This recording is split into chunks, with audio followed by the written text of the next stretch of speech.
Assalamualaikum warahmatullahi wabarakatuh. Semoga sobat semua selalu dalam keadaan sehat walafiat. Siapa yang tidak mengenal sosok Aisyah istri Rasulullah? Dia merupakan satu-satunya istri Rasulullah yang dinikahi dalam keadaan masih gadis. Meskipun usianya tergolong muda, ia tidak kesulitan menyesuaikan diri dengan kehidupan sang nabi, sebab tingkat keilmuan dan kecerdasannya terbilang sangat tajam.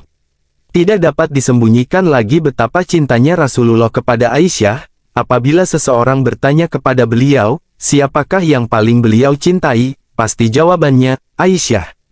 Aisyah radhiyallahu anha memiliki banyak ilmu tentang berbagai hal. Banyak sahabat terkemuka yang datang untuk menanyakan masalah kepada Aisyah. Jibril pun sering berkirim salam kepadanya. Ia pernah diberi kabar gembira oleh Rasulullah bahwa ia merupakan salah seorang istrinya di surga kelak. Ketika kaum munafik memfitnahnya, Allah langsung mensucikannya dengan menurunkan ayat Al-Quran. Aisyah sendiri pernah berkata bahwa ia memiliki 10 keistimewaan yang tidak dimiliki oleh istri-istri Nabi lainnya. Aisyah radhiyallahu anha memiliki rasa takut yang begitu tinggi kepada Allah, sehingga ia selalu berkata, seandainya aku sebatang pohon yang selalu berzikir kepadanya, yang tidak dimintai tanggung jawab di akhirat. Itu menunjukkan bahwa Aisyah sangat khawatir, jikalau dia banyak melakukan perbuatan yang melanggar ketentuan Allah selama hidupnya, maka Aisyah lebih memilih ingin menjadi sebatang pohon. Banyak riwayat yang menggambarkan bahwa Aisyah sangat gemar bersedekah. Namun ada seseorang yang menentang tindakannya tersebut. Siapakah orangnya, dan bagaimana kisahnya? Mari kita simak supaya tidak salah pemahaman. Abdullah bin Zubair radhiyallahu anhu adalah keponakan Aisyah. Sejak kecil ia diasuh oleh Aisyah, dan ia sangat menyayanginya. Abdullah bin Zubair selalu memikirkan keadaan bibinya. Dalam keadaan susah, Aisyah selalu menyedekahkan setiap uang yang datang kepadanya. Pada suatu hari, Abdullah bin Zubair bermaksud menghentikan kebiasaan bibinya yang gemar bersedekah. Akhirnya berita itu sampai pada Aisyah, sehingga Aisyah sangat marah dan berkata, ia ingin melarangku bersedekah. Lalu ia bersumpah tidak akan berbicara lagi dengan keponakannya. Ibnu Zubair merasa menyesal. Banyak sahabat mengingatkan Aisyah atas sumpahnya, tetapi ia tetap menolak.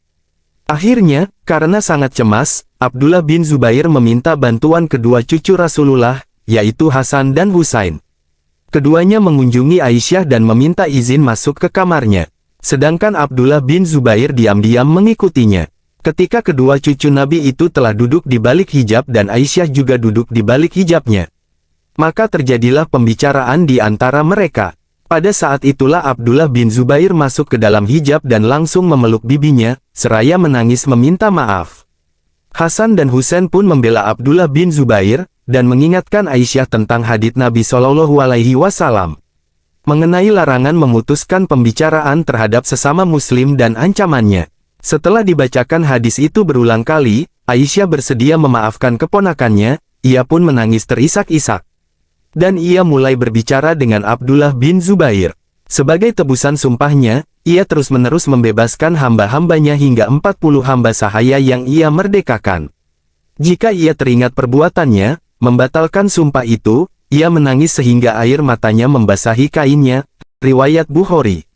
Adapun keadaan kita pada hari ini, dari pagi hingga sore hari, berapa kalikah kita bersumpah dan mengingkarinya? Dan bagaimana kepedulian kita terhadap sumpah itu? Jawabannya perlu direnungkan oleh setiap orang di antara kita.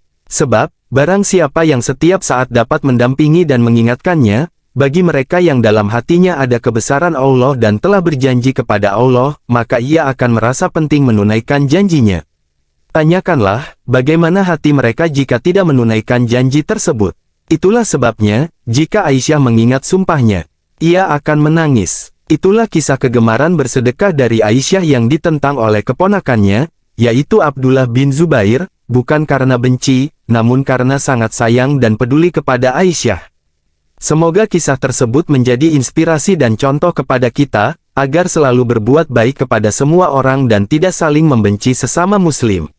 Terima kasih bagi sobat yang setia menonton video di channel ini. Terus dukung channel ini, supaya tetap semangat dalam membuat konten yang bermanfaat.